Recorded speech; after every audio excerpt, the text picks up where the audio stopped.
დიახ ქალბატონო ძმა, დიახ რეკოლორია მამე და გისმენთ.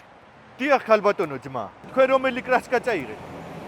კი უკანა კრილოსთვის გინდოდათ, ხო ქალბატონო ძმა? იმენაცეთ გამოჭრილი იყო თქვენი უკანა ნაწილისთვის ქალბატონო ძმა. რა გაყვირებთ ქალბატონო, რა გითხართ ეხლა ისეთი ვერ გავიკე? რატო ყვირიხარ? გამარჯობა, რაღაცა შავ კრასკას ვეძებ რა. დადე ძმა ეკრასკა და მოდი აქ სიმონდა. აბა რა ხდება, რა საღებავებია? შენ დენზელ ვაშინგტონი იცი ძმა? ხო, ვიცი, მაგრამ რა შუაშია? თიწამი მოყვირიხარ. ეგ ყოველი გადაღების წინ მაქს მაიერის შავი კრასკით იღებება, თორე ესე თეთრკანიანია ძმა.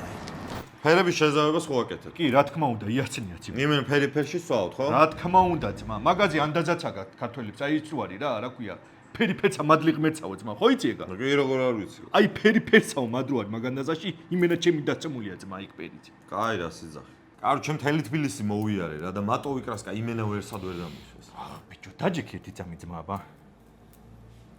ხედავ სიმონ, ერთ სიტყვაში დაგვსვიდა, მატო კრასკას ვერ დაგისვავ ძმა. ჩემი რეკოლორში ხარ მოწული, ის კი არა საბავშვო ბაღი აქ სიმონ. ისი ადექი ეგ ჯიგარო გაკრასკულია ძმა. აბა რაკენი ჩემო ძმაო? რავი, რამდენი ხარისხიანებია რა. ხარისხზე ნუ მესაუბრები ძმა, ჩვენთან ხარისხია მაღალი და შესაბამისად ფასებიც არის მაღალი სიმონ. და ცოტა ბიუჯეტურს ვეძებ რა ამას. ბიუჯეტურს თუ ეძებ ეს გამომართვი და აჰა ეს მარიკუნი და წადი ძმა და რაც გინდა გაკრასკე სიმონ. დამიწყეს აქ რა. ვირმა რა იცის კრასკა რა ხილიაო. ვა, ეს რა მაგარი ანდაზი გავაძეს. მე რამდენ 227 შეიძლება იყოს ძმა.